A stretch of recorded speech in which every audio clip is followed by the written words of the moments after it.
Movie की starting होती है स्पेन 1939 में और ओपनिंग सीन में दिखाते हैं एक छोटी बच्ची को जिसको देखकर लग रहा था कि वो कोई मिरेकल गर्ल है। लोगों की एक बहुत बड़ी भीड़ उसके चमत्कारों को देख रही थी। खैर अब कहानी 10 साल आगे बढ़ती है और वो छोटी बच्ची भी बड़ी हो गई थी और उसका नाम था सिस्टर नार्सिसा। सिस्टर नार्सिसा एक कॉन्वेंट में आती है और उसको कॉन्वेंट की दीवार पर कुछ गोलियों के निशान दिखाई देते हैं। तब सिस्टर हुलिया उसको बताती है कि ये निशान जंग के टाइम के हैं और इन निशानों को कोई भी प्लास्टर या पेंट नहीं ढक सकता है। वो ये भी बताती है कि इस कॉन्वेंट में गरीब बच्चियों को पढ़ाया जाता है और बदले में वो अपनी खुशी से यहाँ काम में मदद करती है। अब सिस्टर हुलिया मदर सुपीरियर को नार्सिसा के आने की खबर देने चली जाती है। तभी सिस्टर नार्सिसा के पास कहीं से एक ब्लैक मार्बल आता है। वो आसपास चेक करती है लेकिन वहाँ कोई नहीं था। खैर अब मदर सुपीरियर सिस्टर नार्सिसा को देखकर काफी खुश थी। वो उसको होली गर्ल के नाम से बुलाती है क्योंकि ये नाम उसके बचपन के चमत्कारों की वजह से लोगों ने उसको दिया था। मदर सुपीरियर उसको ये भी बताती है कि बिशप ने कहा है कि तुम उनके साथ अब आजीवन शपथ लेने के लिए बिल्कुल तैयार हो। लेकिन ये बात सिस्टर नार्सिसा ही थी। इनकी बातचीत के दौरान हमें पता चला कि नार्सिसा यहाँ बच्चों को पढ़ाने आई है क्योंकि हाल ही में एक सिस्टर स्कूल छोड़ के चली गई थी, पर कोई भी नहीं जानता था कि वो अचानक कहाँ चली गई। साइंस पढ़ाना होगा जो कि तुमसे पहले सिस्टर आइनिस पढ़ाया करती थी, लेकिन उनको अपने बूढ़े माँ बाप की सेवा करने के लिए वापस जाना पड़ा। अब नार्सिसा अपने रूम में आकर अपना सामान रखने लगती है और तभी उसको ऊपर वाली शेल्फ पर एक बॉक्स मिलता है। उस बॉक्स में एक सीजर, कुछ लेटर्स और एक डेड सिस्टर की फोटो थी। फोटो पर उसका नाम भी लिखा था, सिस्टर सुकोरो। नार्सिसा इस फोटो को देख ही रही थी कि तभी उसके रूम में रखी हुई चेयर खुद से ही गिर जाती है और बाहर से कोई उसके रूम का दरवाजा जोर जोर से थपथपाने लगता है। वो बाहर जाकर देखती है तो दूर दूर तक कोई नहीं था। फिर उसकी नजर सामने दीवार पर बनी एक अजीब सी ड्राइंग पर जाती है। वो ड्राइंग ऐसी थी जैसे छोटे बच्चे खेलते हुए दीवारों पर बना ही देते हैं, तो वो इसको इग्नोर कर देती है। खैर इसके बाद नार्सिसा फादर के सामने कन्फेस करती है कि वो यहाँ कुछ समय शांति से रहने के लिए आई थी, लोगों की भीड़ और उनके सवालों से दूर। इसलिए उसके मन में अभी डाउट है कि शायद वो यीशु की ब्राइड बनने के लायक अभी नहीं है। फादर बोलते हैं कि शपथ लेने से पहले ऐसे ख्यालों का आना नॉर्मल सी बात है, तुम बस गॉड पर विश्वास रखो, बाकी सब ठीक होगा। इसके बाद नार्सिसा पढ़ाने के लिए क्लास में जाती है और अपना इंट्रोडक्शन देती है, जिसके लिए वो अपना नाम बोर्ड पर लिख देती है, जिसको देखकर पूरी क्लास में डर का माहौल बन जाता है। और रोसा नाम की एक बच्ची तो इतना डर गई थी कि वो क्लास में ही यूरिन पास कर देती है। लेकिन नार्सिसा को उनके इस तरह डरने का कारण नहीं पता चल पाया था। अब अगले सीन में मदर सुपीरियर और नार्सिसा कुछ पुराने फोटोज देख रही थी, लेकिन इस एल्बम में से एक फोटो गायब थी। तो उसके मन में अपने रूम से मिली सिस्टर सुकोरो की फोटो का ख्याल आता है और वो अपने रूम में वापस आकर फिर से उस फोटो को देखती है और अगेन उसके रूम की वही चेयर गिर जाती है, क्योंकि इस चेयर का बार बार खुद से ही गिरने का एक गहरा कनेक्शन पास्ट से जुड़ा हुआ था। और फिर से कोई जोर जोर से उसके रूम का दरवाजा बाहर से थपथपाने लगता है और इस बार तो किसी के रोने की आवाज भी बाहर से आ रही थी। वो बाहर जाकर देखती है तो इस बार भी बाहर कोई नहीं था, लेकिन उसको जमीन पर वही मार अपने आप को ही पीटने लगी क्योंकि उनके रिलीजन मजहब में ये माना जाता है कि अगर आप खुद को मारकर सजा देंगे तो ऐसे आपके किए हुए गुनाह धुल जाए। अब हम सभी बच्चियों को देखते हैं जो साथ वाले कमरे में सो रही थी। एक बच्ची उठ जाती है क्योंकि उसे वॉशरूम जाना था, इसीलिए वो रोजा को अपने साथ चलने का कहती है। अब हालांकि रोजा को बाहर से अजीब आवाजें आ रही थी, लेकिन वो फिर भी ये नजरअंदाज करके अपनी दोस्त के साथ वॉशरूम में आ जाती है। पर यहाँ भी अजीब होने लगा। अचानक ये पानी वाला नल अपने आप ही खुल जाता है, पूरा बाथटब भर गया, पानी भी जोर जोर से हिलने लगता है। पर अचानक ये सारा पानी कहीं गायब हो गया। तब बाथटब में रोजा को किसी के कटे हुए बाल मिलते हैं। वो बालों को देख ही रही थी कि तभी यहाँ उसे किसी और के होने का भी एहसास होता है, जिस वजह से वो जोर से चिल्लाती है। चीख की आवाज सुनकर यहाँ हेड नर्न आ जाती है। अब जो बच्चियां अंदर सो रही थी उनमें से भी एक बच्ची चीखने लगती है। वो बताती है कि नींद में ही किसी लड़के ने मेरे बालों को काट दिया है, क्योंकि वहाँ कैंची भी पड़ी थी और उसके बाल भी गायब थे। अब क्योंकि इस बच्ची के ही बाल रोजा को बाथरूम में मिले थे तो सबको लगता है कि बाल रोजा ने ही काटे। हालांकि वो बेचारी रो रो कर मना भी करती है कि मैंने ऐसा कुछ नहीं किया, लेकिन कोई भी उसकी बात पे यकीन नहीं करता। हेड नर्न तो उसे काफी मारती भी है। अगले सुबह नार्सिसा जब क्लास में आई तो उसने देखा कि आज रोजा क्लास में नहीं है। उसे पता चला कि हेड नर्न ने सजा के तौर पर उसे एक सेल में बंद कर दिया है। नार्सिसा जब उसके पास सेल में गई तो रोजा उसे बताती है कि हाँ वो हरकत मैंने नहीं की थी। उस वक्त मैंने बाथरूम में किसी बच्ची की आत्मा को देखा था। वो सिर्फ मुझे ही नजर नहीं आई, बल्कि आपकी आने से पहले भी कई सारे लोगों को आत्माओं की आवाजें आई और वो दिखाई भी दी। और तो और हम सब बच्चों को दीवार पर वो निशान बना हुआ देखा था जैसा आपके कमरे के सामने बना हुआ था। हमने जब ये बात उस सिस्टर को बताई जिसकी जगह पर आप आई हो, तो उसने तस्वीर का एक पैर बनाकर उस नामुकम्मल तस्वीर को पूरा कर दिया। ऐसा उन्होंने इसलिए किया ताकि वो हम सब बच्चियों को बता सके कि यहाँ कोई आत्मा नहीं है, जबकि आत्मा यहाँ पर है। लेकिन जब उस सिस्टर ने तस्वीर को पूरा किया तो उसका नाम अपने आप ही ब्लैक बोर्ड पर लिखा गया, जिसके बाद वो गायब हो गई। किसी को भी नहीं पता कि वो कहाँ गई है, जिनकी जगह पर फिर बच्चों को पढ़ाने के लिए आप आई। आगे रोजा बताती है कि आप जब पहले दिन क्लास में आई थी, जब अपना नाम ब्लैक बोर्ड पर लिख रही थी, तो यही वजह है कि सारे बच्चे डर रहे थे, क्योंकि एक बार अगर किसी का नाम ब्लैक बोर्ड पर लिखा गया तो इसका मतलब कि उसका मरना या गायब होना तय है। शाम के वक्त नार्सिसा जब वापस आई तो उसने देखा कि एक सिस्टर किचन में मोमो जैसी कोई डिश बना रही है। पूछने पर उस सिस्टर ने बताया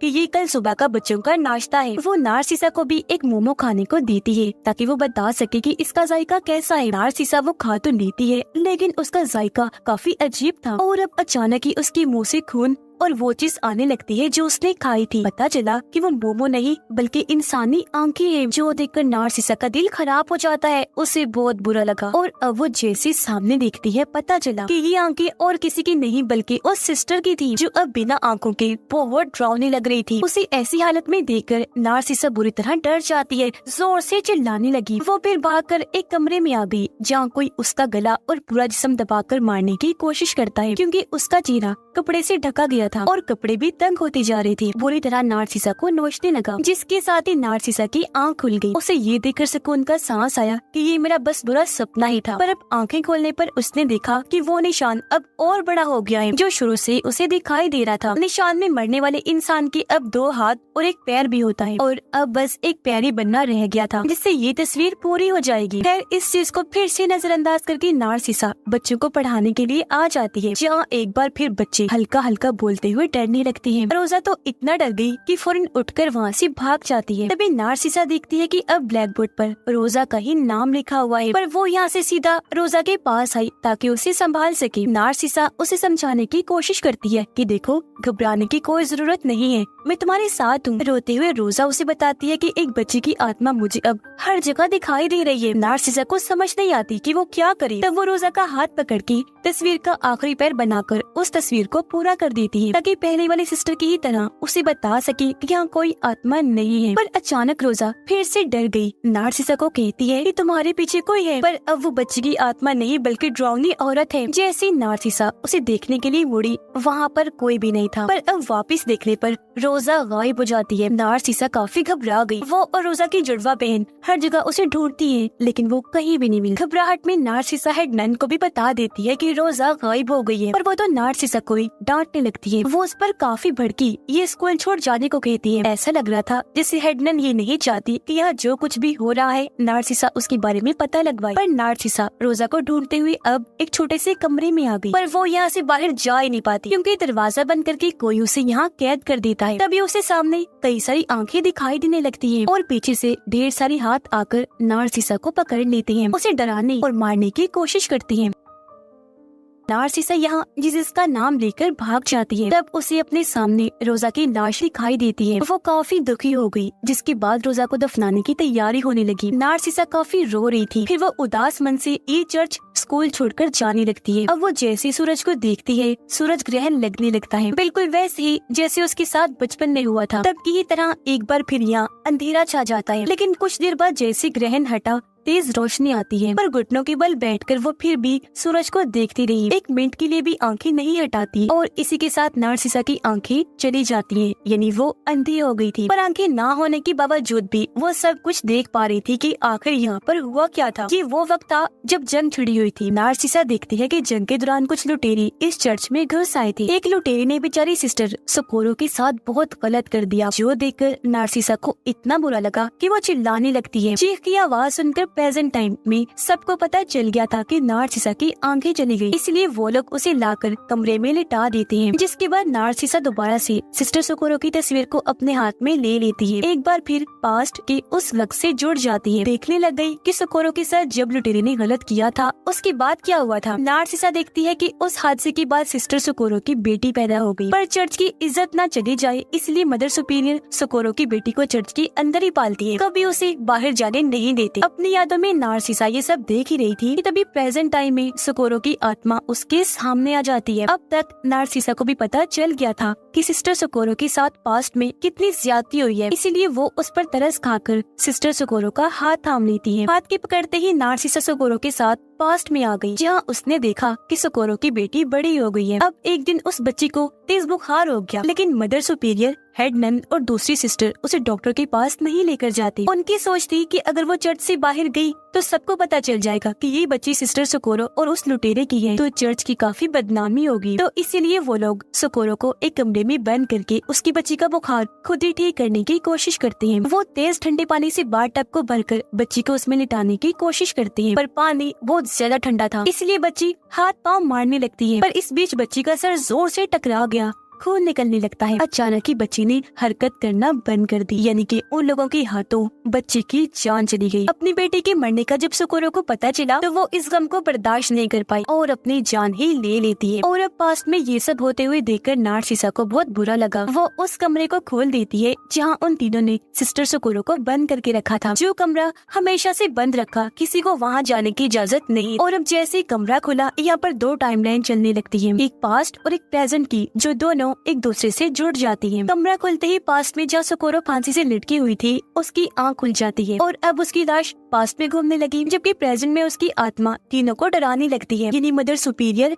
हेड नन और सिस्टर को, जिनके हाथों उसकी बच्ची की मौत हुई थी। पास्ट में सोकोरो हेड नन का मुंह अजीब तरह से तोड़ देती है, जिससे उसकी मौत हो गई। अब यहाँ हेड नन की मरते ही प्रेजेंट में भी उसकी मौत हो जाती है। फिर पास्ट में सोकोरो मदर सुपीरियर के पास गई, वो उसका मुंह पकड़ के बाथ-टब में डुबो देती है। ऐसे फिर मदर सुपीरियर की पास्ट में मौत होते ही प्रेजेंट में भी वो मारी जाती है और फिर सोकोरो तीसरी सिस्टर को भी मार देती है। अब इस तरह सोकोरो ने इन तीनों को मारकर अपनी बेटी का बदला ले लिया। और जो बार बार नार्सिसा के कमरे में कुर्सी गिर रही थी, वो असल में सोकोरो ही उसे इशारा देने की कोशिश कर रही थी, जबकि रोजा को उसकी बेटी की आत्मा दिखाई दिया करती थी। स्कूल में पूरी तरह अमन शांति आ जाती है, मतलब सब कुछ नॉर्मल बिल्कुल ठीक हो गया था। ये स्कूल हर लिहाज से महफूज था, क्योंकि बदला पूरा होते ही इन्हीं मदर सुपीरियर और असिस्टेंट शिफ्ट होकर आ जाता है 40 साल के बाद, यानी 1991 में, जहाँ अब ये चर्च स्कूल काफी बड़ा और अच्छा बन गया था। यहाँ पर नए नए बच्चे आकर पढ़ा करते थे, जिसे अब नार्सिसा ही चला रही थी, जहाँ वो काफी बूढ़ी हो गई थी, पर अभी भी बच्चों को पढ़ाया करती थी। इसी